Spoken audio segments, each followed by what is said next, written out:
Pilipinong residente apektado.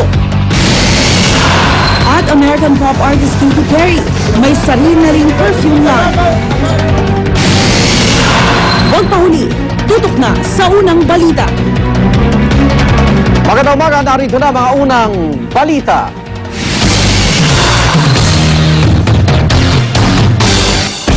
Presyong tinapay, posibleng tumasa naman sa susunod na buwan ayon kay Antonio Limpit, presidente ng Filipino-Chinese Bakers Association.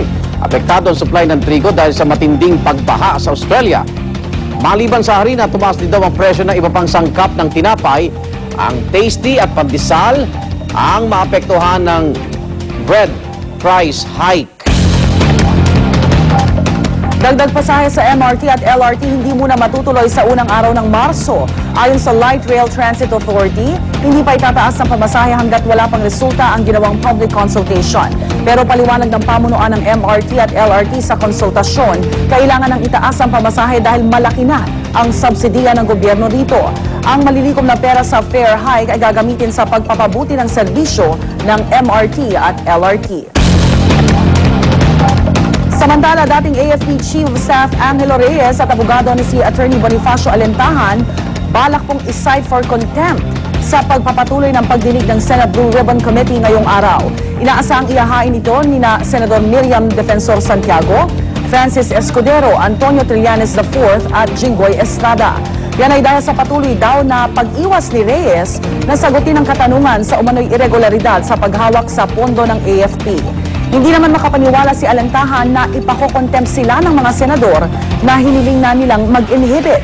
Inaasahang dadalo naman sa hearing ngayong araw sina retired Lieutenant Colonel George Rabusa, Colonel Antonio Lim, Heidi Mendoza, retired Major General Carlos Garcia at mga dating hepe ng AFP na pinangalanan na tumanggap umano ng pabaon.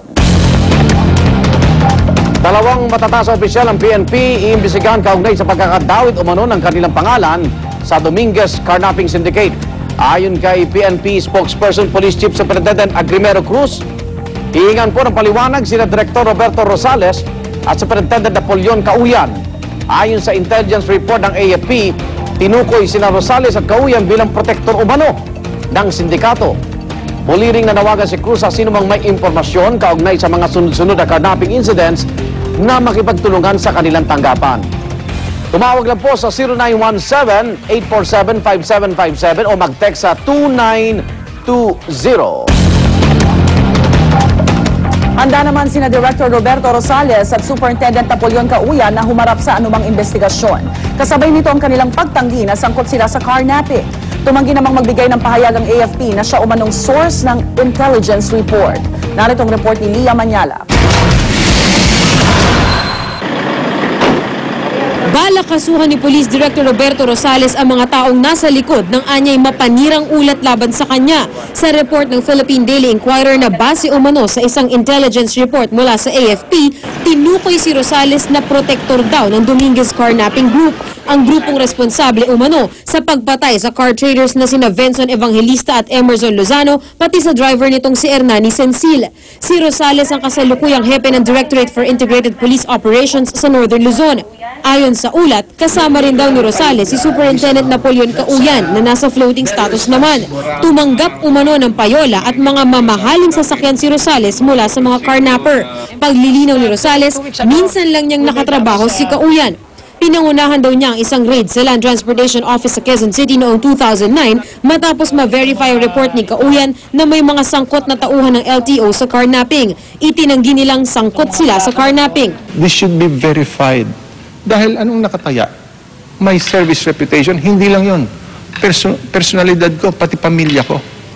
Now, ang yabang-yabang ko dyan, naglalakad ako, doing all of these things, and all of a sudden, you will charge me. Ginagawa kaming fall guy. That's a very responsible intelligence report na dapat sana bine-verify nila yung mga report na yan bago sila magpalabas. Dagdag pa ni Rosales, mahigpit niyang nilabanan ng carnapping. Noong NCRPO chief siya, nahuli raw ang sinasabing carnapper na si Ivan Padilla. Hanggang sa Stradcom. At ako lang siguro sa PNP rin ang nag-initiate na magkaroon tayo ng BlackBerry cellphones para right there and then we can check whether that vehicle is registered or not. They are trying to put me down. They are trying to destroy me. They are trying to crush me. Pero isa lang ang aral na natutunan ko ngayon dito. They are bringing out the best in me.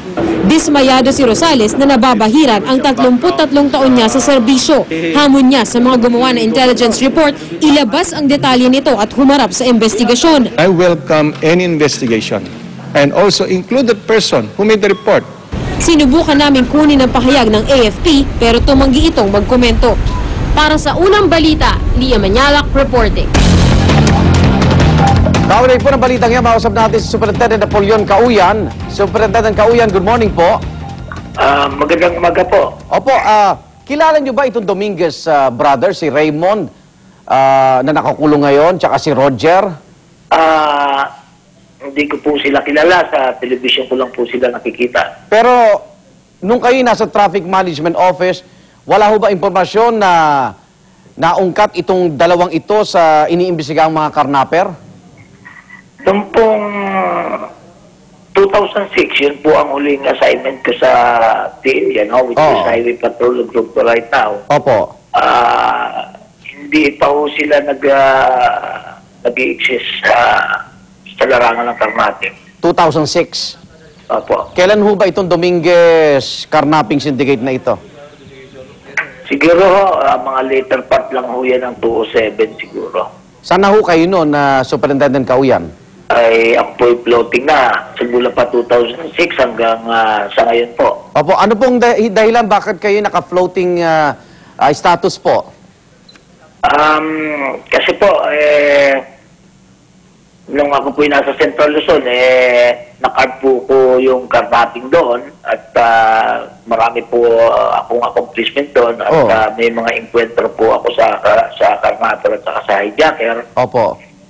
But after one day, na-raid naman po yung bahay ko at sinabing ako po ay leader ng Kauyang Karnating Group. Kauyan?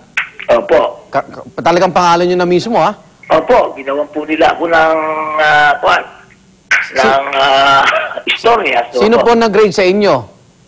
Ako po ay renade ng CIDG at saka ng TMG po. Kapwa pulis nyo rin po. Opo. At yung kaso ho ba pending ngayon? Opo, hindi po ako nila na-charge doon ng karnating kasi wala naman po akong kinarnap at saka sa isa pong regional officer hindi po wala pong siguro naman na magkakarnap na regional officer. Oho. So hindi nyo rin kinasuhan yung nag-grade sa inyo? Hindi na po kasi meron po silang naisampa sa akin na anti-fencing po yung PD 1612. Hanggang ngayon po dinidinig pa po ngayon yun. Okay. Superintendent Cauyan, anong nasa likod? Bakit sinasangkot kayo ngayon sa karnapping, particular dito sa Dominguez Group? Sa akin po pong pagkakaalam, napaka-responsable po yung reporter, ano po? Oo. Siguro po yan, sa tingin ko, diversion po siguro yun ng mga may kagagawa nito para iwas yung issue sa mga tamang issue. Oho. Anong plano nyo ngayon matapos lumabas po itong intel report ng Armed Forces of the Philippines? Alam mo, Arnold, kasi ako naman po nung ako po ay miyembro pa ng Philippine Constabulary hanggang maging PNP. Lahat po ng assignment ko sa intelligence, ano po? Opo.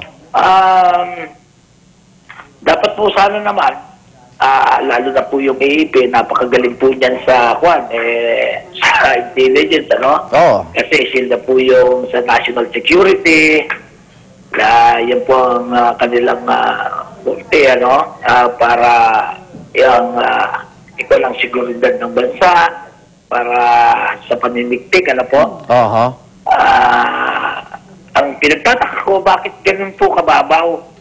Hindi muna nila bine-verify yung subject kung ano, linilitratuhan nila yung bahay, may cottages, may mga sasakyan. Opo. At saka Kung alam mo sa intelligence, may A1 information diyan. Opo. Dapat sana naman ganon. So ito hindi to A1. Paano magiging A1 yan? Sinasabi nila na Mukhang iniwan na kayo. I feel sorry to Director. Pero nagtataka ako may intel report sa inyo ang AFP, ang intel report ng PNP.